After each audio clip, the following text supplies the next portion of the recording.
Chapter 42. When Jacob saw that there was grain in Egypt, Jacob said to his sons, "Why do you look at one another?" And he said, "Indeed, I have heard that there is grain in Egypt. Go down to that place and buy for us there, that we may live and not die."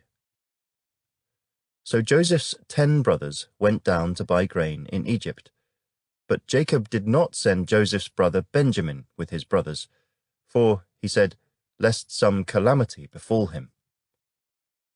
And the sons of Israel went to buy grain among those who journeyed, for the famine was in the land of Canaan. Now Joseph was governor over the land, and it was he who sold to all the people of the land. And Joseph's brothers came and bowed down before him with their faces to the earth.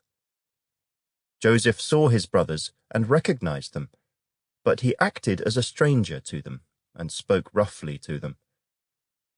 Then he said to them, "Where do you come from?" And they said, "From the land of Canaan to buy food." So Joseph recognized his brothers, but they did not recognize him. Then Joseph remembered the dreams which he had dreamed about them, and said to them, "You are spies. You have come to see the nakedness of the land."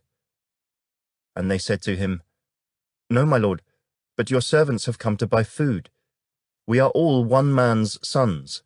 We are honest men. Your servants are not spies."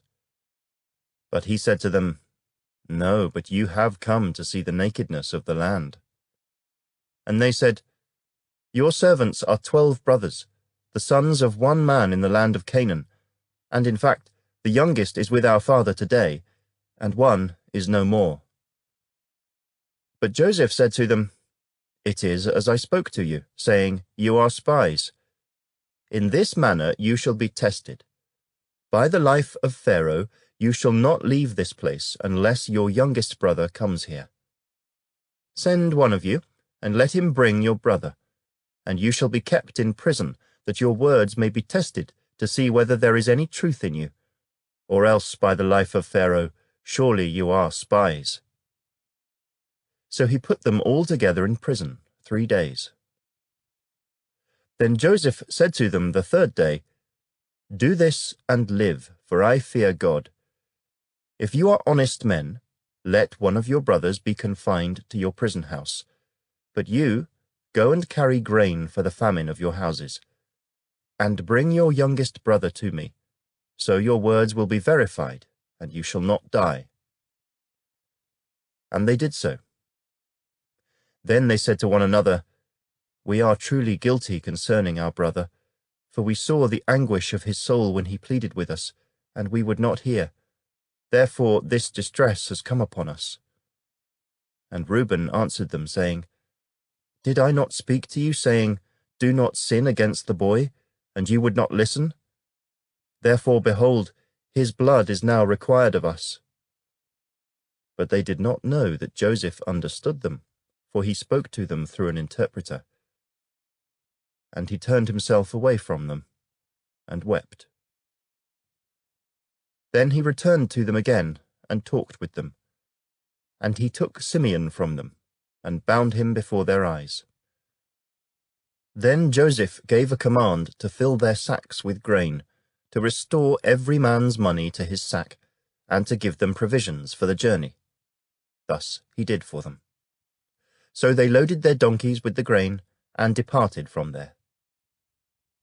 But as one of them opened his sack to give his donkey feed at the encampment, he saw his money, and there it was in the mouth of his sack.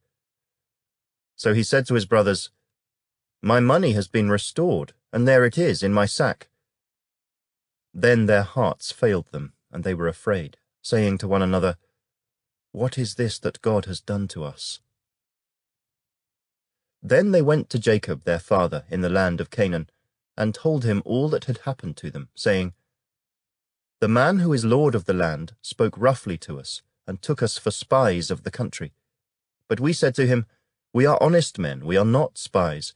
We are 12 brothers, sons of our father. One is no more, and the youngest is with our father this day in the land of Canaan.' Then the man, the lord of the country, said to us, By this I will know that you are honest men. Leave one of your brothers here with me, take food for the famine of your households, and be gone. And bring your youngest brother to me, so I shall know that you are not spies, but that you are honest men.